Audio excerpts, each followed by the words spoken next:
Hi guys, you are watching pharmacist Tayyab official YouTube channel and I am pharmacist Tayyab. तो आप देख रहे हैं जी, आज हमारे पास है dispensing community and social administration of the pharmacy के रिलेटेड हम देखेंगे कि कैसे जो है वो फार्मेसी का जो इन्फॉर्मेशन है वो बदलते बदलते आज किस फॉर्म में पहुंच चुकी है जी। सबसे पहले हम डेफिनेशन देख लेते हैं जी, community social and administrative pharmacy की। इसके अंदर अगर आपको मैं थोड़ा सा एक्सप्लेन करना चाहूँ तो हम ओवरऑल फार्मेसी की बात, यानी कि फार्मेसी एक ऐसी जगह है जहाँ हम मेडिसिन बेचते हैं, तो उसकी काफ़ी सारी शक्लें हो सकती हैं एक फार्मेसी की। अभी जो अगर बात करें, हम एशिया के अंदर इतना ज़्यादा डेवलप नहीं हुआ, ओवरऑल पूरी वर्ल्ड के अंदर अगर हम बात करें तो फिर आप इस सिनेरियो को समझ सकते हैं जी। सबसे पहले होती है जी फार्मेसी की अगर तारीफ करें तो ये कोई ट्रेडिशन, इसकी आइडेंटिटी बहुत ज़्यादा है और ये कोई साइंस ऑफ ड्रग नहीं रह गई अभी कि सिर्फ ड्रग के बारे में जो स्टडी करती है, बल्कि ये आर्ट एंड साइंस है। किस चीज़ का आर्ट एंड साइंस है? सेफ्टी,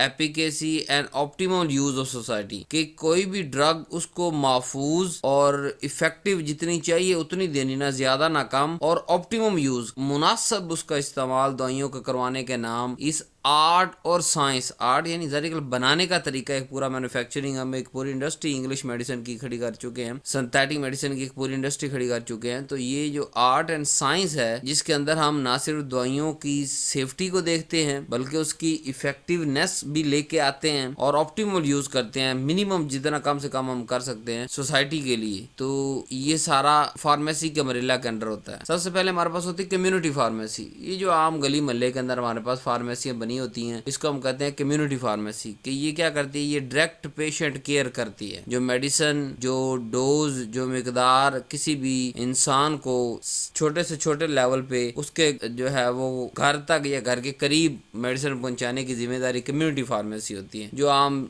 डिफरेंट ब्रांड नेम से हमारे दाएं बाएं हमारे शहर के अंदर बनी होती है, इन सब को हम कहते हैं कम्युनिटी फार्मेसी। फिर इसी फार्मेसी का एक हिस्सा होता है सोशल फार्मेसी, जो पाकिस्तान, इंडिया, बांग्लादेश के अंदर इतना डेवलप नहीं हुआ, लेकिन बाहर कंट्रीज के अंदर ये बहुत ज्यादा डेवलप है। कि ये फार्मेसी का ही एक हिस्सा होता है जो क्या करता है कि कुछ क्रिटिकल क्वेश्चंस उठाता है कि पेशेंट ये वाली मेडिसिन क्यों अडहेयर नहीं कर रहे, यानी ले क्यों नहीं रहे, उसके साथ यानी मुसलसल कंटिन्यूसली क्यों नहीं ले रहे, क्या कोई ऐसी ड्रग उस कंट्री के अंदर मौजूद है जो उसके कल्चर के अगेंस्ट है या कल्चर को सपोर्ट करती है। दोनों तरह के सर्वे करते हैं। फिर हम कुछ इस तरह के स्पेशल नतीजे निकालते हैं ताकि हमें पता चल सके कि एंटीबायोटिक रेजिस्टेंस क्यों हो रही है, या एंटीबायोटिक रेजिस्टेंस के तरह के जो दूसरे फिनोमिने होते हैं उन सब को समझने के लिए, इन सारे सवालात के जवाब लेने के लिए हम जो जो फार्मेसी की स्किल इस्तेमाल करते हैं उसको हम कहते हैं सोशल फार्मेसी। के लोगों के भले के लिए वही आर्ट एंड साइंस का नॉलेज छोटे से छोटे स्टेप तक लेके जाना और उसका जवाब लेके बिल्कुल टॉप कंट्री लेवल पे कोई पॉलिसी बना देना, कोई कल्चर में चेंज ले आना, या कल्चर के अगेंस्ट है तो उसको छोड़ देना, या कल्चर को सपोर्ट कर रहे तो उसको ज्यादा प्रमोट करना। तो ये सारी चीजें एक ह्यूमन वेल बीइंग के लिए हम यूज कर रहे होते हैं। तीसरी हमारे पास इसके अंदर फार्मेसी में होती है एडमिनिस्ट्रेटिव फार्मेसी। ये वो जो कम्युनिटी फार्मेसी है उसका ये एक हिस्सा है कि एक जो फार्मेसी एक बिजनेस भी तो है ना, उस बिजनेस को रन करने के लिए जो डिपार्टमेंट होता है वो होता है जी एडमिनिस्ट्रेटिव फार्मेसी। कि ये बैकबोन होती है प्रैक्टिस की। हम क्या करते हैं? Structural, economic and regular framework बनाते हैं कि फार्मेसी को सर्विस को छोटे से छोटे शहर, छोटे से छोटे जिले, छोटे से छोटे गाँव तक हम पहुंचा सकते। स्ट्रक्चर क्यों कह रहा हूँ? टाइम पे मेडिसिन मंगवानी पड़ेंगी। इकोनॉमिक क्यों कह रहा हूँ? उस रीजन, उस इलाके, उस डिस्ट्रिक्ट, उस डिवीजन के मुताबिक आपको मेडिसिन की डिमांड के मुताबिक मेडिसिन मंगवानी पड़ेंगी। फिर सारी उसकी जो सेल और जो है वो परचेज, स्पेशली उसकी परचेज इनवाइस आपको संभाल के रखनी पड़ेगी 2-2, 3-3 साल तक। फिर एक्सपायरी मैनेज करनी पड़ेगी। ये कोई ऐसा यानी करियाने वाला कारोबार नहीं है कि आज 2 किलो जो है 2 बोरियां चीनी की ले ली और बेच ली और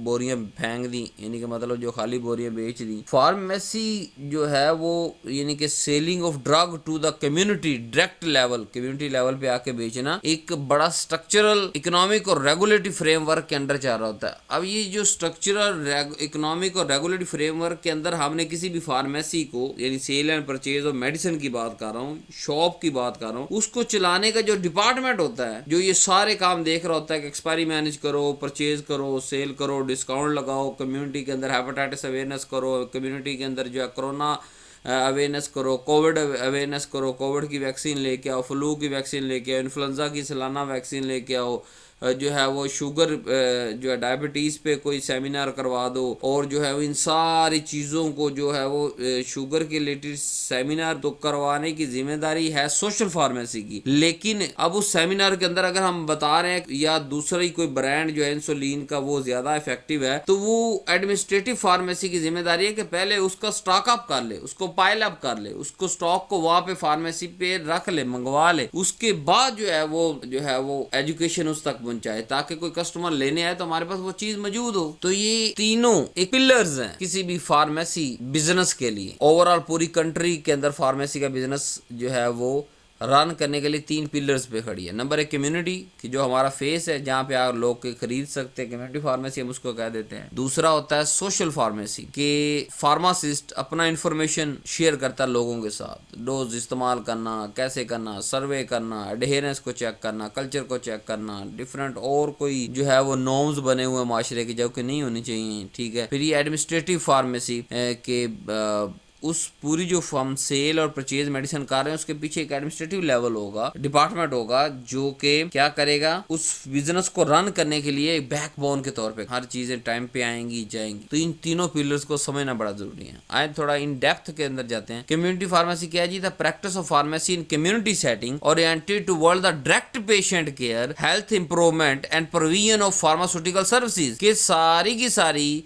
फार्मास्यूटिकल केयर सर्विसेज को प्रोवाइड करवाना और हेल्थ को इम्प्रूव करते रहना। मतलब अब फार्मेसी एक फार्मेसी में बैठा है, शुगर का पेशेंट आया, वो कह रहा है जी मैं जो है वो कोई सी भी XYZ ब्रांड का या 50/1000 मेडिसिन ले रहा हूँ शुगर की सुबह और शाम, और जो है मेरा मैनेज नहीं हो रहा। तो वहाँ फार्मासिस्ट का काम है कि वो उसको गाइड करे, अच्छा यार 5/1000 50/1000 तो तू ले रहा है, लेकिन 2 टाइम की बजाय अगर 1 टाइम ले और दूसरे टाइम ग्लिमिप्राइड का फार्मूला तू इस्तेमाल कर, 4 mg 3 mg 2 mg 1 mg, उसकी सेहत कंडीशन और उसकी जो है वो सूरत हाल देख के इस तरह के डिफरेंट अल्टरनेटिव सजेस्ट करना। खुराक के अंदर जो कौन सी खुराक है, जैसे मिसाल आलू उसको खाने चाहिए नहीं खाने चाहिए, जो है वो रोटी पराठा क्या चीज़ को खानी चाहिए, कितनी डोज उसको जो है वो जो है मेडिसिन की लेनी चाहिए, और प्लस उसकी ईटिंग प्रोसेस को सारे को समझना। तो ये डायरेक्ट पेशेंट केयर हो रही है ना, यानी एक वो अपने घर से निकला फार्मेसी पे आया, उसको सारी इन्फॉर्मेशन मिल गई है। अब सारी बात है डॉक्टर की विजिट, चाहे वो पाकिस्तान, इंडिया,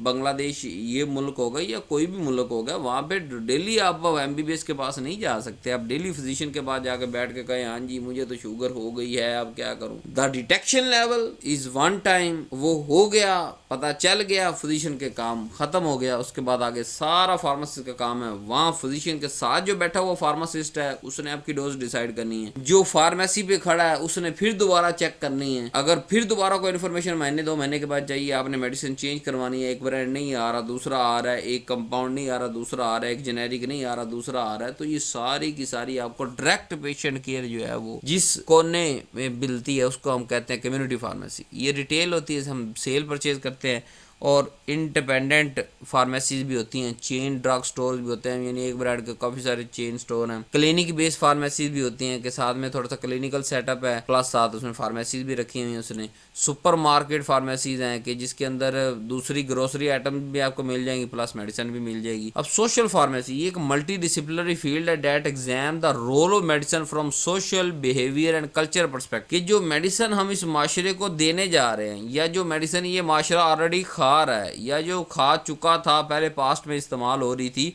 उसने इस माशरे पे कोई सोशल इम्पैक्ट क्रिएट किया है कि नहीं। जो 20, 25, 30, 40, 100, 200, 1000 जो इस कम्युनिटी के शुगर के मरीज थे, क्या उनकी शुगर रिकवर हुई है, उनकी ब्लड प्रेशर रिकवर हुई है? फिर उसके बाद उनका बिहेवियर चेंज कैसा है, क्या बिहेवियर चेंज उसका चेंज हुआ? ड्रग जो है वो उसके साथ मेडिसिन के साथ एडेरेंट हो गए हैं क्या?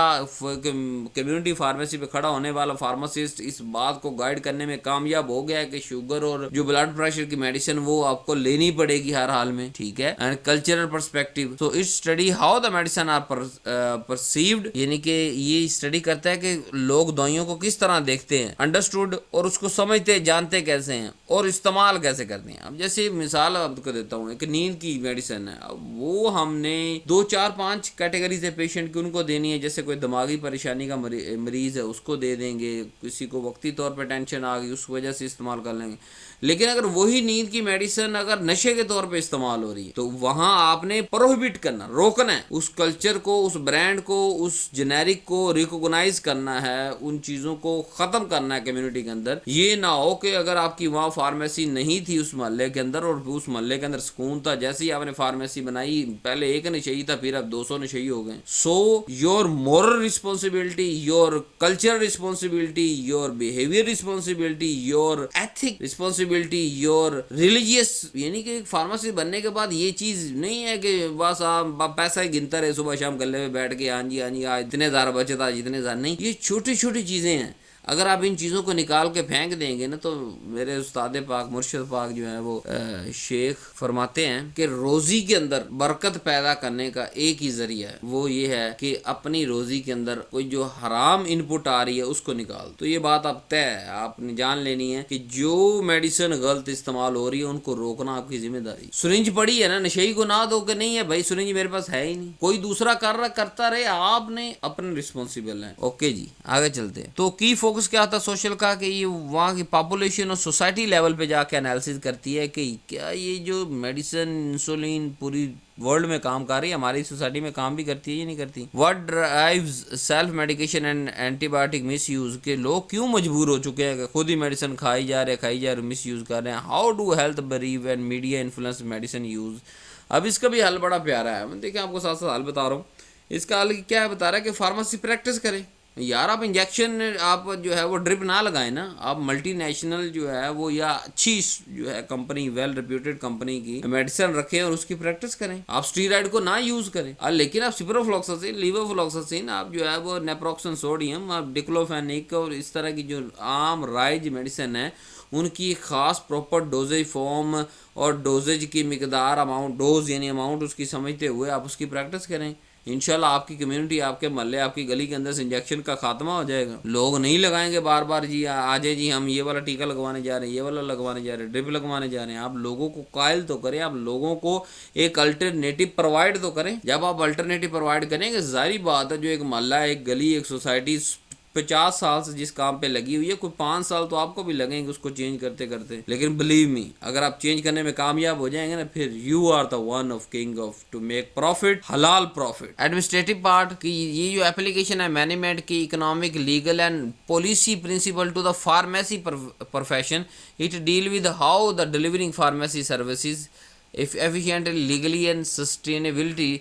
इसका क्या था, सिस्टम और प्रैक्टिस लेवल मैनेजमेंट करना के मतलब फार्मेसी वो स्टॉक पड़ा हो जो बेचना है हमने, और उसके अलावा फिर ओवरऑल सारे जो फार्मेसी का लॉ है, फार्मा इकोनॉमिक है, इन्वेंट्री मैनेजमेंट है, ह्यूमन रिसोर्स है, हेल्थ केयर पॉलिसीज़ है, फार्मेसी ऑपरेशंस हैं, ये सारे के सारे हम जो एडमिनिस्ट्रेटिव फार्मेसी के अंडर पढ़ते हैं कि इन सारी चीज़ों के पढ़ लेने के बाद ही हम किसी फार्मेसी को रन करने के काबिल हो सकते हैं। सो ओवरऑल एक डेफिनेशन दे देता हूँ कि कम्युनिटी सोशल और एडमिनिस्ट्रेटिव फार्मेसी या CSAP, CSAP भी कहते हैं इसे, the unified discipline that equip the pharmacist with the knowledge and skill to navigate the complex interplay between the individual patient care, social health need and the administrative system that govern the health care delivery. So CSAP क्या है, ये pharmacist को इस काबिल बनाता है कि वो अपना इंफॉर्मेशन, अपनी स्किल जो है वो individual patient care, overall society patient need और एडमिनिस्ट्रेटिव सिस्टम पे रहते हुए पूरे हेल्थ केयर जो है वो सिस्टम को डिलीवर करे। अब बैकग्राउंड और इवोल्यूशन क्या है, कहाँ से ये फार्मेसी चली और आज कहाँ तक पहुंच चुकी है। सबसे पुराना इरा जो बुक के अंदर डॉक्यूमेंटेड है वो है जी एपोथेकेरी इरा, ये 20वीं सेंचुरी से पहले का इरा है। ये द कंपाउंडर, यानी यहाँ सिर्फ क्या होता था, हम कंपाउंडिंग करते थे। फोकस हमारा क्या था कि हम जो है वो सोर्स ढूंढें, उसको तैयार करें, डिस्पेंस करें और जो है प्रोडक्ट बना के कम्युनिटी को दे दें। इस तरह का एडवांस लेवल आजकल का नहीं है कि फ़लानी ब्रांड की फ़लानी मेडिसिन दे दें। वो खुद ही हकीम हजरात, आप कह लें उसको हकीम ही उस दौर में होते थे। तो ये फार्मासिस्ट या MBBS या फिजिशियन या सर्जन ये नहीं होते थे, हकीम ही एक ऐसी टर्म थी जिसके अंदर ये सारी टर्म डिसाइड होती थी। वही MBBS था, वही फार्मासिस्ट था, वही जो हर चीज़ था। लेकिन आज क्योंकि वक्त इस हद तक गुजर चुका है कि इंफॉर्मेशन लेवल इतना एडवांस हो चुका है कि एक बंदा एक फील्ड को ही संभाल सकता है। यानी वो MBBS है तो वो फार्मासिस्ट नहीं बन सकता, फार्मासिस्ट है तो वो MBBS नहीं बन सकता, ठीक है। लेकिन उस एपोथेकेरी एरिया एरिया के अंदर क्या होता था 20वीं सदी से पहले, कंपाउंडर ही होते थे कि आपने क्या करना है, सोर्स, जड़ी बूटी का सोर्स ढूंढना है, उस सोर्स से उसको लेके आना है, उसको तैयार करना है और अपने पेशेंट को दे देना है। फिर डिस्पेंसिंग इरा आ गया, ये early and mid 20th century यानी 50 एक साल ही इरा चला है। The dispenser era rise the mass production of pharmaceutic shifted to the role of accurately dispensing finished product. The count, pure, leak and stick models are used. Dispensing के अंदर क्या हुआ कि फिर हम जो है वो एक लार्ज स्केल पे शिफ्ट हो गए कि हाँ ठीक है, हम खुद से जो है वो बना के लार्ज लेवल पे जो है मास प्रोडक्शन फार्मास्यूटिक्स की करके एक एक्यूरेट डोजेज फॉर्म के अंदर हम दे सकते। फिर हमारा आ गया, अब यहाँ तक देखें सिर्फ फार्मेसी का बनाने का, प्रोडक्शन का डिपार्टमेंट ही आ रहा है, ठीक है, बार बार प्रोडक्शन ही, वो स्मॉल लेवल पे प्रोडक्शन थी, पिंड देहात पे कम्युनिटी कंपाउंडर डिस्पेंसिंग जरा थोड़ी सी मतलब जिले लेवल पे कह लें या सूबे लेवल पे कह लें या फैक्ट्री लेवल पे कह लें, बनाना शुरू कर दिया हमने, फैक्ट्रियां लगानी शुरू कर दी। लेकिन नेक्स्ट इरा बड़ा कमाल का है, वो है क्लिनिकल फार्मेसी इरा, जो 1960 से 1990 के दरमियान का है। इसके अंदर क्या हुआ कि हम एज ए क्लिनिकल एडवाइजर बन गए। Focus expanded to ensuring the appropriate drug use, यानी अब ड्रग बन के मार्केट में आना शुरू हो गई, पत्तों, गोली, टीका, ड्रिप के अंदर। अब किस चीज की जरूरत थी कि जो पेशेंट फार्मेसी, जो पर्सन फार्मेसी पे खड़ा है वो एजुकेट भी कर सके। तो एक नया डिसिप्लिन इंट्रोड्यूस कराया गया, क्लिनिकल फार्मेसी इरा, के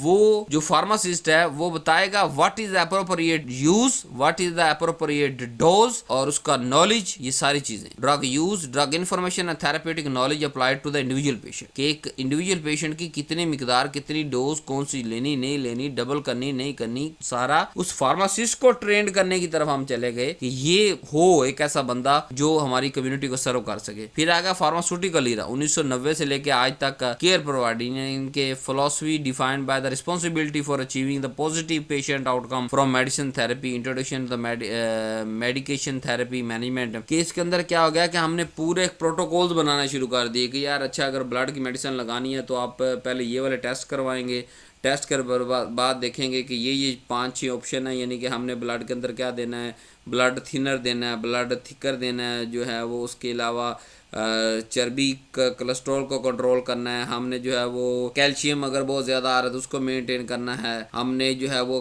अगर उसको किडनी का पेशेंट है तो उसका पेशाब कैसे कम ज़्यादा करना है, ठीक है, उसके रिक्वायरमेंट के मुताबिक उसके गुर्दे को कैसे सपोर्ट करना, जिगर को, पित्ते को, मिसाने को, पेनक्रियास को कैसे सपोर्ट करते हुए एक पूरा मैनेजमेंट थेरेपी यानी मेडिकेशन थेरेपी मैनेजमेंट सिस्टम बना दिया, डेवलप कर दिया, ताकि स्टेप वाइज फिजिशियन, अब यहाँ फिजिशियन और फार्मासिस्ट, ठीक है, ताकि दोनों कम्युनिटी को सर्व कर सकें, ठीक है। फार्मास्यूटिकल इरा के अंदर हम पूरा एक कोर्स लॉन्च कर दिए, यानी कि खुद इंडस्ट्रियों ने जो है वो पूरे का पूरा जो है वो ये चीज़ संभालना शुरू कर दी, कॉन्फ्रेंस करवानी शुरू कर दी, एजुकेशन देना शुरू कर दी।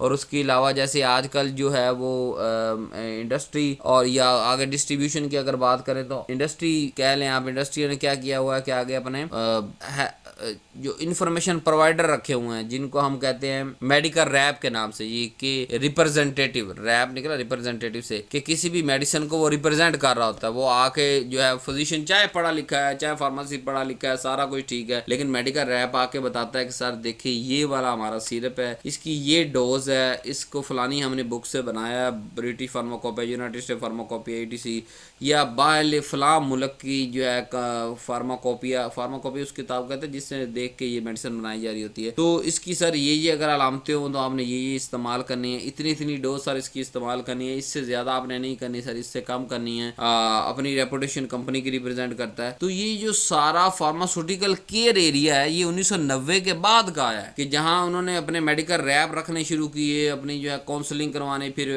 फिजिशियंस को डिफरेंट कंट्री के विजिट करवाना शुरू कर दिए कि बाहरली कम्युनिटी, बाहरले जो है फिजिशियन के साथ ये मिले, इनकी सोच बदले, चेंज हो, यानी एक ही फार्मूले पे जैसे मतलब सिट्रीडीन फार्मूले पे सारी ज़िंदगी एक फिजिशियन गुजार देता है, उससे आगे पता चलेगी यार डेसिलोरेटाडीन भी होती है, लोरेटाडीन भी होती है, उसके अलावा यानी कि डिफरेंट मल्टीपल ऑप्शन उसके जहन के अंदर आने चाहिए कि अच्छा यार इसकी हाइट ये है, इसको ये भी मसला है, तो अलग अलग जो है वो जेनेरिक देने की बजाय अगर मैं एक ही फार्मूले से ये दोनों काम ले लूँ तो फिर क्या बनेगा, ठीक है। और उसके अलावा फिर मेडिसिन को का इस्तेमाल जो अगर हम समझदारी से करेंगे तो हम क्या करेंगे, एक तो कम फार्मूले इस्तेमाल करेंगे, दूसरा उसकी डोज में एक्यूरेसी लानी शुरू कर देंगे। अब जैसे वो पुराने दौर के अंदर ऐसे छोटे छोटे गाँव देहात पिंड से आपका ताल्लुक है तो आप जान सकते हैं इस बात को कि क्या होता था कि जी जनाब अली पुड़ी बन के मिल जाती थी, कोई 10-15 गोलियां उसके अंदर होती थी, सारी फाक लो कोई तो काम करेगी। बट नॉट, आज के दौर के अंदर ऐसा नहीं। आज के अंदर मैक्सिमम दो आपको जो है वो टैबलेट लेना पड़ती हैं, या बहुत ज़्यादा सीवियर कंडीशन के अंदर 3 मेडिसिन एक वक्त के अंदर आती हैं। बल्कि उसको भी अगर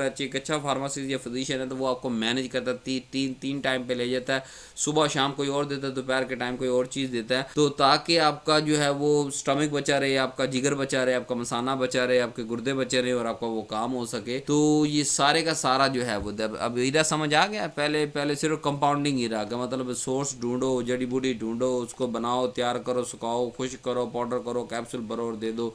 डिस्पेंसिंग के अंदर हमने बनाना शुरू किया, उसकी अच्छा सिंथेटिक की तरफ हम आना शुरू हो गए। क्लिनिकल के अंदर क्या हुआ कि हम पेशेंट को कैसे एजुकेट किया जा सकता है उस तरफ हम जाना शुरू हुए, और फार्मासिस्ट को इन्फॉर्मेशन देना शुरू किया हमने। फार्मास्यूटिकल एरिया के अंदर बाकायदा एक पूरी कंपेन इंडस्ट्रीज ने चलाना शुरू कर दी कि अब मेडिकल रैप रखो, वो जाके वो बताएं, ये ना वो अब अगर मुगालते के अंदर ही मारा जाए बेचारा फिजिशियन। मैं ये नहीं कह रहा कि वो फिजिशियन इज अनपढ़ या उसको नहीं पता, लेकिन अगर एक गैप तो मौजूद था ना, रिप्रेजेंटेटिव का गैप मौजूद था कि कंपनी की प्रोडक्ट आके बताने वाला कोई नहीं था। तो इन्होंने अच्छा किया कि एक रिप्रेजेंटेटिव रखा, वो आके कंपनी की आइटम को रिप्रेजेंट करता है, अपनी आइटम शो करता है, अपने सारे सर्टिफिकेट दिखाता है, अपनी जो है वो फॉर्म 7 दिखाता है, ताकि उसके मुताबिक जो है वो फिजिशियन को इत्तेमाद में लिया जा सके और वो प्रेस्क्राइब करे, और उसके बाद जो है वो फार्मेसी उसका इस्तेमाल सेव करवाए। तो ओवरऑल क्या हो गया। अच्छा, इसके बाद फिर एक नया इरा आया जो आज का इरा है जी, वो है CSAP के community social and administrative pharmacy. ये आज और फ्यूचर का दौर ही है। ये health the pharmacist is integrated and accessible health care provider. अब यहाँ फिर उसके बाद हमने फार्मासिस्ट एक नया शोबा इंट्रोड्यूस करवा दिया कि यार देखो फिजिशियन मेडिसिन जो है वो इतना खास आउटपुट नहीं रखता, इनपुट नहीं रखता, वो जो है वो प्रैक्टिस की तरफ जो है वो फोकस करे, लेकिन मेडिसिन बनाना, उसको महफूज रखना, उसका टेम्परेचर, उसकी ह्यूमिडिटी, फिर पेशेंट गाइड कि हर पेशेंट को आधे घंटे का टाइम दे के उसको उसकी डिजीज़ के बारे में बता के, उसको जो है वो मेडिसिन के इस्तेमाल के बारे में बता के, उसकी एहतियातें बता के, उसके जो है साइड इफ़ेक्ट बता के उसको मुतमईन करे ताकि वो मेडिसिन पे अडहेयर हो सके। ठीक है, और इसलिए फिर ये जो है आज का दौर जो और आने वाला दौर कम्युनिटी सोशल एडमिनिस्ट्रेटिव फार्मेसी का दौर है कि फिजिशियन अकेला सर्वाइव नहीं कर सकता। एक फार्मेसी या फार्मासिस्ट के साथ मिल के कम्युनिकेशन करके दोनों मिल के सर्वाइव करेंगे और दोनों मिल के कम्युनिटी को जो है वो सर्व करेंगे। इसके अंदर क्या होगा, ताकि पब्लिक हेल्थ इनिशिएटिव आ गई, यानी इम्यूनाइजेशन करो जी, स्मोकिंग सेसेशन जो है सिगरेट को ख़त्म करने की तरफ। अब देखे ना, हमने एक बंदा नया लॉन्च कर दिया फार्मासिस्ट, तो क्या हुआ, उससे क्या हुआ कि पूरी ओवरऑल पब्लिक हेल्थ को इंप्रूवमेंट आई। कैसे, फार्मेसी ने देखा यार यहाँ तो इम्यूनाइजेशन नहीं हो रही, वैक्सीनेशन नहीं हो रही, चलो वैक्सीनेशन की तरफ ध्यान दो जी, आगाही दो जी वैक्सीनेशन। फिर स्मोकिंग सेसेशन। अब फिजिशियन एक कुर्सी पे बैठ के सारा काम तो नहीं कर सकता, लेकिन जब एक फार्मासिस्ट है वो तो इन सारी चीज़ों को कर सकता है, क्योंकि वो सोसाइटी के साथ डीपली लिंक है। वो 12 घंटे 14 घंटे फार्मेसी पे बैठ रहा है, अपना टाइम दे रहा है, डिफरेंट जो है कस्टमर्स के साथ डील कर रहा है, प्रॉब्लम उसके सामने आ रहे हैं पूरी सोसाइटी के। तो वो स्मोकिंग सेसेशन की तरफ गया कि यार सिगरेट नोशी ज़रा बंद करो। हेल्थ स्क्रीनिंग की तरफ गया कि जैसे फार्मासिस्ट आजकल के दौर में अगर आप जाएं तो फार्मासिस्ट भी आपको रिकमेंड कर देते हैं कि सर आप अगर आपको ये पेन हो रही है, अब यूरिक एसिड का टेस्ट करवा लें प्लीज़। ताकि आप यूरिक एसिड का टेस्ट वो क्यों कह रहा है करवा ले, क्योंकि उसने बुक के अंदर पढ़ के आया हुआ कि ये अलामतें अगर आ रही हैं तो यूरिक एसिड का टेस्ट होना चाहिए। तो पहले वहाँ जब 10,000 की फीस भर के यूरिक एसिड का टेस्ट रिकमेंड हो रहा था, तो आज फ्री रिकमेंड हो रहे हैं। तो क्या हुआ, हेल्थ कम्युनिटी हेल्थ केयर के अंदर एक सिस्टम के अंदर चेंज आ गया ना। अब चाहे वो हो या ना हो, अगर नहीं होगा तो उसको दूसरी तरफ ट्रीटमेंट की तरफ ले जाएंगे। अगर यूरिक एसिड ही स्पेसिफिक निकला है तो यूरिक एसिड के ट्रीटमेंट की तरफ ले जाएंगे। ठीक है, तुक्के का दौर खत्म हो गया समझ लें। फार्मासिस्ट आने के बाद हेल्थ केयर प्रोफेशन के अंदर फार्मासिस्ट जब आ गया तो फिर वो तुक्का, वो जटकपान, वो जो है वो जनाब अली अटकल पच्चू का हिस्सा, वो सारा खत्म हो गया। क्रोनिक डिजीज मैनेजमेंट के अब जैसे मैंने आपको बताया बार बार, शुगर और हाइपरटेंशन ये क्रोनिक डिजीज होती है। इसके अंदर मैनेजमेंट के लिए एक बंदा चाहिए सर दर्दी के लिए, जो जिसके पास वो रोज आके पूछेगा यार मेरा ब्लड बढ़ रहा है, यार मेरा ब्लड काट रहा है, यार मेरी शुगर बढ़ रही है, मेरी शुगर काट रही है यार। अब फिजिशियन के पास इतना टाइम नहीं है, फिजिशियन डायग्नोज कर लिया बस काफी, उसके बाद ना ही रोज की फीस है उसके पास कि बेचारे के पास 500,000 फीस भरे, $10,000 या पाकिस्तानी रुपीज़ या इंडियन रुपीज़ या बांग्लादेशी रुपीज़ भर के वो जाए और उसको सारा समझे। लेकिन फार्मेसी तो फ्री अवेलेबल है, फार्मेसी पे खड़ा हुआ। अब आपने जाना और फार्मेसी के पे आप जो है वो आपने सर्व करना है। आप यू आर द फार्मासिस्ट, आपको कल नहीं सारे काम करने हैं, इसलिए आज आपको पढ़ा रहा हूँ मैं। तो ये जो प्रोफेशनल फार्मासिस्ट का आने के बाद क्या सहूलत हुई कि हम जो क्रोनिक मैनेजमेंट डिजीज़ पे डिफरेंट सेमिनार्स अपनी कम्युनिटी के अंदर करवाना शुरू कर दिया। सेमिनार से बढ़ के जो इंडिविजुअल पेशेंट की जो है वो गाइडेंस हमने स्टार्ट कर दी। फिर पुलिसी एंड एडवोकेसी के डिफरेंट पुलिसियाँ बना दी यार कि अच्छा ये वाले हमने सेल नहीं करनी, ये वाले हमने सेल करनी है। फिर मेडिसिन सेफ्टी आ गई। अब मैं पहले हर बंदा ही मेडिसिन का स्टोर खोल के बैठ सकता है जिसके पास कोई 2-4 लाख रुपए था। आजकल नहीं होता ऐसे। आजकल जो है वो अगर आपके पास सेल्फ डिप्लोमा है आपने आप फिर खोल सकते हैं। तो सेल्फ डिप्लोमा का क्या मतलब कि कम से कम 2 साल तो आपने पढ़ लिया ना मेडिसिन के बारे में, आपका हाव ना हो तो हो गई ना। अब तो गलत इस्तेमाल मेडिसिन से बच गए। अब जो पहले दौर में होता था कि मिसाल अब है टांग को दर्द है सिट्राजीन दे रहे हैं। अभी टांग के दर्द के अंदर सिट्राजीन का क्या फार्मूला, एंटी एलर्जी फार्मूला आप दे रहे हैं यार, समझ नहीं आती। बस वो वही झटका फार्मूला कि 2 ये दे दो, 2 वो दे दो, 2 ये दो, चल कुछ तो काम करेगा। लेकिन जब फार्मासिस्ट आ गया उसने रिजेक्ट करना शुरू कर दिया। उसने कहा नहीं ये चीज़ गलत है, ये इस जो है वो कंडीशन के अंदर नहीं दी जा सकती, ये इस कंडीशन के अंदर नहीं दी। 2 की जरूरत है, 2 एक पेन किलर एक एंटीबायोटिक, ओके। या सिर्फ बाज़ दफ़ा एंटीबायोटिक की जरूरत नहीं होती। एंटीबायोटिक को जरूरी नहीं है कि हर दफ़ा जब भी पेशेंट आपके पास आए आप उसको लीवो और सिप्रो और जो है इस तरह की मेडिसिन मॉक्सीफ्लोक्सासिन वगैरह दें। हाँ अगर उसको पेन किलर है तो आप उसको पेन किलर और उसकी जो है वो ताकत की तरफ उसको लेके जाएं और उसको जो है वो फूड रिकमेंड करें, उसको जो है मल्टी विटामिन जो है रिकमेंड करें। तो चेंज तो आया। नेविगेटिंग द डिजिटल हेल्थ, और आज के दौर के अंदर जहाँ टेली फार्मेसीज, ई प्रिस्क्राइबिंग, और आप जो है वो घर बैठे 2,000 फीस भरते हैं,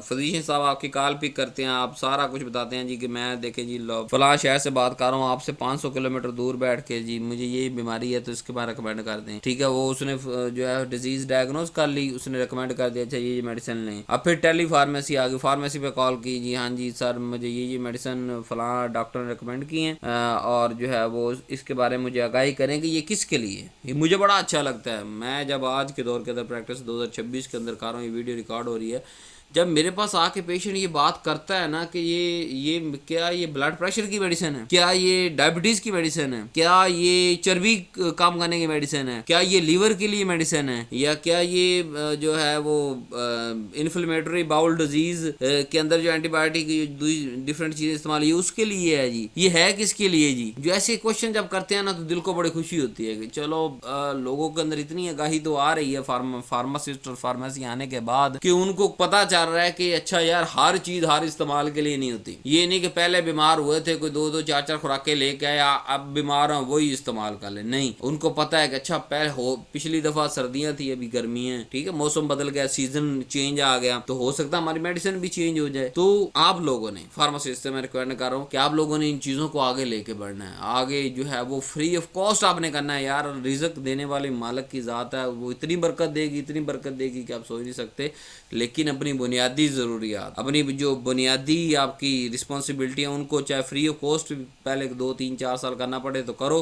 जब सोसाइटी के अंदर चेंज आ जाएगा तो हर चीज़ आपको मिल जाएगी। फिर इंपॉर्टेंस इन फार्मेसी करिकुलम कि हम ये जो फार्म डी के अंदर ये पढ़ रहे हैं, क्यों पढ़ रहे हैं, मैं आपका लेक्चर आपको दे रहा हूँ। ये हम फार्म डी के अंदर इसलिए हमने पढ़ाया कि व्हाट, हाउ एंड वाई, जैसे अदर सब्जेक्ट है ना, teach what are drug, how it work, how to formulate, different subject हम पढ़ते हैं ना। फार्माकोलॉजी के अंदर पढ़ते हैं ये दवाई काम कैसे करती है, सूटिक्स के अंदर ये इसको बनाना कैसे है, दवाई है क्या, ठीक है, उसको देखते हैं। लेकिन ये जो कम्युनिटी सोशल और एडमिनिस्ट्रेटिव फार्मेसी का सब्जेक्ट आपके डिस्पेंसिंग और कंपाउंडिंग के अंदर डाला गया है, ये टीच करता है how to get the right drug to right patient and how to ensure that correctly and why there might not within the reality of health care system। ठीक है, कि हेल्थ केयर सिस्टम के अंदर जो नकाइस है उनको ख़त्म करना और किस पेशेंट को कौन सी ड्रग कौन सी डोज देनी है ये डिसाइड करने का आपको इन्फॉर्मेशन ऑफ सोसाइटी सारी मैंने स्टोरी आपको सुना दी। सिर्फ मकसद क्या है इस सब्जेक्ट का, यही जो आपको लेक्चर डिलीवर कर रहा हूँ, ये मकसद है इसका कि आपको सोशल नीड का पता हो, आपको सोशल के अंदर सोसाइटी के अंदर जाके काम करने का पता हो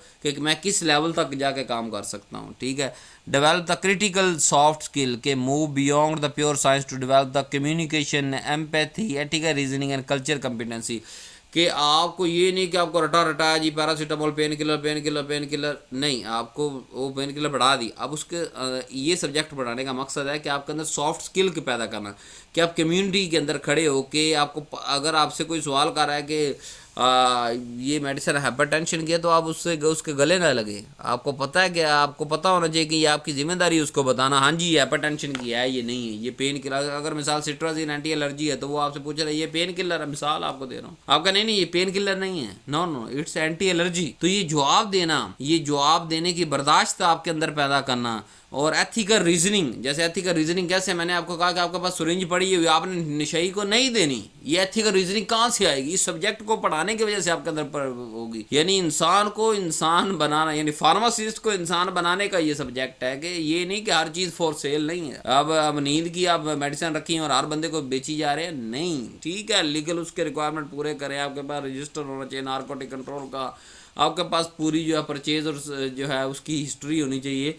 लेकिन ये भी डिसाइड करना आपकी जिम्मेदारी है कि ये मेडिसिन इस पेशेंट को चाहिए या नहीं चाहिए, ठीक है, डन। अच्छा जी, उसके अलावा create the system thinking professions, prepare the pharmacist to understand and work within and to improve the complex ecosystem of health care, reimbursement, regulation and delivery. के इस सब्जेक्ट को बनाने का सिस्टम एक ये भी था कि जो आप जो फार्मासिस्ट हैं आप लोग ये समझ सकें और वर्क कर सकें, ये जो पूरा इतना कम्प्लेक्स हेल्थ केयर सिस्टम है इसमें कहाँ पे है मैं एज ए पिलर काम कर रहा हूँ। मैं क्या आपको बताया ना कि हेल्थ केयर सिस्टम के अंदर एक आप एक मजबूत और उभरता हुआ पिलर है। अगर आप अपनी डोमेन को पकड़ के रखेंगे तो किसी फिजिशियन की जरूरत नहीं कि वो आपके डोमेन के अंदर आके आपसे जो है वो कर सके, या किसी थर्ड वर्ल्ड पर्सन की जरूरत नहीं है कि वो आपकी जगह मेडिसिन रिकमेंड कर सके। फर्स्ट आपको अपने प्रोफेशन के साथ लॉयल होना पड़ेगा, आपको वाकई प्रोफेशनल होना पड़ेगा। अच्छा जी, foster professional identity, shape the student vision of themselves from technical expert to patient advocate and public health professional. कि आप अब स्टूडेंट हैं, आपको अभी से आपकी ज़हन सादी इसलिए की जा रही है कि आप सोसाइटी के अंदर जाके कैसे एक्सपर्ट के तौर पे अपने आप को रिप्रेजेंट करेंगे। लोग आपके पास आए, अच्छा कहें नहीं मैं मेडिकल स्टोर ते गया सी, उत्थे 4 सवाल पूछे, उत्ते जवाब तो कोई नहीं मिले मैनू, पर इत्थे आया तो फार्मेसी ते फार्मासिस्ट खड़ा सी ते जवाब तो सारे ही लभदे चले गए ने, जिवें टक टक टक टक टक टक सारा दसदा चला गया। किवें दसोगे जे तुसीं पढ़ोगे ते, जे तुहानू पता होएगा कि इस सवाल का जवाब देना है। इसलिए ये सब्जेक्ट डिज़ाइन किया गया है। लेक्चर थोड़ा लंबा हो रहा है लेकिन क्या करूँ, मजबूरी है, इस जो है वो टॉपिक को कवर करना बड़ा ज़रूरी है। आई थिंक कि पिछले 2 माह के अंदर मैंने एक भी लेक्चर रिकॉर्ड नहीं किया, सिर्फ इसी पे वर्क कर रहा था, और इस पे वर्क करते करते अभी 2 माह के बाद ये लेक्चर रिकॉर्ड कर रहा हूँ। उम्मीद ये कर रहा हूँ अपनी तरफ से कि इसके अंदर सारे टॉपिक मैं आपको डिलीवर कर सकूँ, कवर कर सकूँ। जो एक पॉलिसी बोर्ड ने बनाई है, ये सिलेबस हमारा डेवलप किया है, तो आप तक उसकी राइट अप्रोच पहुंचनी चाहिए। अब फार्मासिस्ट का रोल क्या है आपको बता दिए, सारा पढ़ा दिया, लेकिन फिर भी रिवाइज करते हैं। The clinical care giver, community के अंदर खलो के मेडिसिन बताने वाला बंदा आप हैं। 24 घंटे बंदे आपके पास आएंगे, सर ये देखे मैं सुबह शुगर चेक कराई सी तानू ते इन्नी आ गई ते हुण इन्नी आ रही ते हुण मैं आली दवाई खा रहा, हुण मैं तो ब्लड प्रेशर की 2 महीने मुसलसल दवाई खाधी, मैं छड़ दियां। नहीं काका, क्रोनिक मैनेजमेंट डिजीज है कि ब्लड प्रेशर जिन्नी देर तक तू जिंदा है तो मेडिसिन खानी पड़ेगी, शुगर की जिन्नी देर जिंदा है तो मेडिसिन खानी पड़ेगी। हाँ अगर सही रहना चाहना, अगर आदि जिसम झटके लवाना चाहना तो छड़ दे, भावें साढ़े पर आज छड़ दे, ठीक है। तो ये सारी चीज़ें जो मेडिकेशन थेरेपी मैनेजमेंट इसका निज़ाम है, जो छोटी मोटी बीमारियां आपने ही मैनेज कर देनी, नज़ला जुकाम बुखार लात दर्द जिसम दर्द जो है वो सर दर्द कान दर्द, कान के अंदर जो है पानी का भर जाना, जुकाम का हो जाना, जो है वो नेज़ल ट्रैक का बंद हो जाना, सांस की कोई जो है वो सर्दी आने के अंदर छाती जाम के मसले हैं, इन सारी चीज़ों को जो है वो आपने कवर करना है अपने हेल्थ केयर लेवल पे रह के। फिर दूसरा है द पब्लिक हेल्थ एडवोकेट, के ये रैशनल ड्रग यूज़, लोगों को रोकना कि यार देखिए इतनी तू ना इस्तेमाल कर, तो इस तरह कर, तू 2 मुख्तलिफ फार्मूले इस्तेमाल कर ले, एक गोली सुबह ले लिया कर, फलाने वाली शाम को ले लिया कर। अब क्या तो डिक्लोफेनिक के पीछे ही पड़ गया यार, 3 सुबह 3 दोपहर 3 शाम, इट इज़ नॉट सेफ। 2 सुबह 2 दोपहर 2 शाम, इट इज़ नॉट सेफ। अगर वो एसआर अब मज़ेदार बात बताता हूँ, अब लोग कहते हैं कि ये तो एसआर है, एसआर होती क्या है? वो भाई ये फार्मासिस्ट का काम है, हम लोगों का काम है उसको बताना कि सस्टेन रिलीज के मतलब अगर तू कोई सादी गोली खा रहा है वो तो 8 घंटे के बाद तू दोबारा ले सकता है, या दिन में 2 दफ़ा। एसआर तो पहले ही पूरे 24 घंटे के लिए डिज़ाइन की जा रही है, 8 घंटे के लिए डिज़ाइन की जा रही है, 18 घंटे के लिए डिज़ाइन की जा रही है। तो ये सारी चीज़ें आपने प्रमोट करनी है, आपने बताना है कि गोली वड्डी जे एक गोली रात को लैनी तो कल रात को लैनी, ठीक है। पंजाबी, हिंदी, कल्चर, सिंधी, मिंदी सब जबानों में आपको आना चाहिए अपने बूर। Lead the community health education on topic like substance abuse, smoking cessation, sex, health. आपसे कोई भी आके सवाल कर सकता। मिसाल एक बंदा आपके पास आके सवाल करता है कि यार मेरी जो है बेगम की वजाइना डिस्चार्ज बहुत ज्यादा हो रहा है, तो सेक्स रिलेटेड हेल्थ भी आपने बतानी है लोगों को। सिगरेट छोड़ने के तरीके भी आपने बताने हैं। डिफरेंट जो नींद या जो है वो प्रेगालिन का फार्मूला जो है वो आपने बताना है, एजुकेट करना है, ठीक है। तो हेजिटेट होने की जरूरत नहीं है, जो आपने पढ़ा आप उसको बता दें, जो आपके पास प्रोडक्ट पड़ी आप उसको दिखा दें। लेकिन यू मस्ट बी श्योर, आपको पता होना चाहिए कि हाँ अगर मैं ये चीज़ वजाइनल के यूज़ के लिए रिकमेंड कर रहा हूँ तो ये वजाइनल के लिए ही है, ये नहीं कि मेरे पास नहीं पड़ी। आप लिख दो यार, आप ना बेचो अपनी फार्मेसी, आप उसको लिख के दे दो कि यार ये ब्रांड आप ले ले यार जहाँ से मर्जी मिले तुझे, ये जेनेरिक ले ले जहाँ से मर्जी मिले तुझे। क्या it is not the point to be the just to sell the medicine that available on your depot और pharmacy. It's the correct use of drug to the correct patient to the correct dose, ठीक है। So participate in the disease prevention. हमने disease होने से बचानी है। अगर माहौल वहाँ की गलियां साफ नहीं है, पानी जो है वो गलियों के अंदर रहता है, या बच्चों के अंदर कोई खास डिजीज आपके मोहल्ले गली के अंदर है, न्यूट्रिशन डेफिशिएंसी है आपके लोगों के अंदर, तो ये सारी चीज़ों को आपने जो हेल्थ प्रमोट जो है कंपेन चलाते रहना है। नेक्स्ट फार्मेसी का रोल है एजुकेटर एंड कम्युनिटी के, वो पेशेंट सेंटर्ड काउंसलिंग करेंगे हर पेशेंट की उसकी बीमारी के मुताबिक। हेल्थी लिटरेचर जो है तैयार करता रहेगा, बांटता रहेगा। फिर डिफरेंट अगर कोई कॉस्ट मैनेजमेंट इशू आ रहा है, मतलब मेडिसिन बहुत महंगी हैं लेकिन उससे सस्ती जेनेरिक मौजूद हैं, तो अब पहले तो फार्मेसी वाला क्या करेगा, उस सस्ती को अवेलेबल करवाएगा अपने पास, फिर उसको एजुकेशन करेगा और उसको सेल करेगा, ठीक है। फिर द मैनेजर एंड एंटरप्रेन्योर के एडमिनिस्ट्रेटिव सारा, यानी कि फार्मेसी के ऑपरेशन, फाइनेंशियल वेरिएबिलिटी कि मुनाफा कम ज़्यादा, कहाँ से आना है, कहाँ से एक्सपायरी लेनी है, कहाँ से वापस करनी है, ठीक है। लीगल और एथिकल स्टैंडर्ड्स को देखना है। आप मतलब आपके पास अगर कोई मेडिसिन आ रही है उसके पास फॉर्म 7 नहीं, आप उसको उठा कर बाहर फेंको, आपको ले जाओ गेटर फ्रॉम माई फार्मेसी। अगर तेरे पास गवर्नमेंट का ऑफिशियल लेटर नहीं है तो तू दवाई घर बना के बेच रहा है, तो ये आपकी एथिकल रिस्पॉन्सिबिलिटी है। हाँ अगर उसके पास डॉक्यूमेंट पूरे हैं और वो जो है वो कम्युनिटी को एक सस्ते दामों चीज़ बेचना चाह रहा है, ओके, आप उसका फॉर्म 7 चेक करें और नेट पे उसको रिकन्फर्म करें और उसकी प्रोडक्ट आप सेल करें, okay. The policy and medicine safety leader, यानी एडमिनिस्ट्रेटिव लेवल पे भी आपने सर्व करना है। फार्मेसी एंड थेरेप्यूटिक कमेटीज बनी होती हैं हॉस्पिटल्स के अंदर, हॉस्पिटल फार्मेसी पे जाके ये सारी बातें करेंगे हम दोबारा। और एडीआरस जो है एडवर्स ड्रग रिएक्शन को रिपोर्ट करने का सिस्टम भी होता है जी मुल्क के अंदर। उसके अलावा developing local and national medicine as a जो है वो यूज़ पॉलिसी कि एक लिस्ट होती है, एक असेंशियल मेडिसिन लिस्ट होती है। यहाँ भी आपको बता देता हूँ, असेंशियल मेडिसिन लिस्ट ये होती है कि हर गवर्नमेंट एक लिस्ट शाया करती है, 200, 400, 500 जेनेरिक करती है कि ये वाले जेनेरिक हर फार्मेसी पे अवेलेबल होने चाहिए, हर मेडिकल स्टोर पे अवेलेबल होने चाहिए, हर सरकारी व प्राइवेट अस्पताल के अंदर अवेलेबल होने चाहिए। तो अगर आप फार्मेसी डिज़ाइन कर रहे हैं, आप फार्मेसी बना रहे हैं, आप फार्मेसी एस्टेब्लिश करना चाह रहे हैं, अपना कारोबार खोलना चाह रहे हैं, तो कम से कम वो जो असेंशियल मेडिसिन लिस्ट गवर्नमेंट की तरफ से जारी की गई वो आप ज़रूर रखें और उसकी पॉलिसी को देखते रहेंगे। अगर कोई जेनेरिक वहाँ बैन हो रहा है एसेंशियल के अंदर, कोई नया जेनेरिक रिकमेंड हो रहा है, तो आप उस नए जेनेरिक की तरफ शिफ्ट हो जाए। क्यों? क्योंकि आप जो आपके कस्टमर आएंगे वो न्यू जेनेरिक वाले आएंगे, पुराने जेनेरिक वाले नहीं आएंगे। और ये रिकमेंड कैसे करती है गवर्नमेंट, बनाती कैसे है, ये नहीं कि मुंह उठा के कुछ 200-300 जेनेरिक लिख देती है, बल्कि आपके मुल्क आपके इलाके में होने वाली छोटी से लेके बड़ी बीमारी तक, जो बीमारियां आपकी इलाकाई बीमारियां हैं या जो है वो इंटरनेशनल बीमारियां जो मतलब यहाँ फैली हुई हैं, क्रॉनिक बीमारियां हैं या एक्यूट बीमारियां हैं, यानी आपके मुल्क के लोगों की नीड के मुताबिक वो लिस्ट बनाई जा रही होती है। जो बीमारियां मतलब अगर एक मुल्क के अंदर ब्लड प्रेशर बहुत ज़्यादा फैल रहा है तो हो सकता है उसके अंदर 10, 12, 15 जेनेरिक सिर्फ ब्लड प्रेशर के ही हों। अगर एक मुल्क के अंदर ब्लड प्रेशर इतना ज़्यादा नहीं है तो 1 या 2 जेनेरिक होंगे भी, कुछ 10, 12, 15, 100 केस आए उन चीज़ों को मैनेज करने के लिए। बाकी अगर मोटापा वहाँ पे ज़्यादा तो वहाँ पे 15, 20, 25 जेनेरिक मोटापे के लिए होंगे, ठीक है, चर्बी कम करने के लिए होंगे। सो ये सारी जिम्मेदारी सरदर्दी फार्मासिस्ट की है। अब कंक्लूजन की तरफ चलते हैं, बड़ा लंबा टॉपिक हो गया, बहुत माजरत, कंक्लूड करते हैं जी इस लेक्चर को। आज हम 21वीं सदी के अंदर खड़े हैं जी, और यहाँ पे कम्युनिटी सोशल और एडमिनिस्ट्रेटिव फार्मेसी के नाम पे जो चलने वाला प्रोफेशन है वो है जी फार्मासिस्ट या फार्मेसी। तो फार्मासिस्ट एक हाइब्रिड प्रोफेशन है जो बहुत सारे प्रोफेशन का कम्बिनेशन है। मतलब सबसे पहले यू आर साइंटिफिक रिगर के आपको के पास फार्मास्यूटिकल साइंस का कोर होगा। नंबर 2, क्लिनिकल एक्सपर्ट, क्या फार्माकोलॉजी भी आती है, थेरेपी भी आती है। कोलॉजी ये होती है कि कौन सी मेडिसिन का काम क्या है, थेरेपी ये होती है कि कौन सी मेडिसिन के अंदर, कौन सी बीमारी के अंदर कौन सी मेडिसिन देनी है, कितनी डोज देनी है उसको, ठीक है। सोशल अवेयरनेस की बात करें, understanding the human context of medicine use. Administrative की बात करें तो navigating and managing the principle of जो है वो सोशल अवेयरनेस ये है कि आप जो है वो डायरेक्ट सोशल मतलब सोसाइटी के अंदर जाकर लोगों के साथ घुल मिल रहे हैं, वो आउट बेटर है, तो आपके पास सोशल अवेयरनेस भी जो है वो वहाँ से भी आपके पास स्किल्स होती हैं। एडमिनिस्ट्रेटिव अगर की बात करें तो ये देखिए साइंटिफिक, क्लिनिकल, सोशल, एडमिनिस्ट्रेटिव, ये एक अलग अलग पूरे एक डिपार्टमेंट है जो चारों के चारों स्किल्स आपके अंदर एज ए फार्मासिस्ट हम इंडिक करके आपको भेज रहे हैं। और खुदा रहा आपने कल को जाके फील्ड के अंदर सर्व करना है और फार्मासिस्ट के प्रोफेशन को ऊपर लेके जाना है।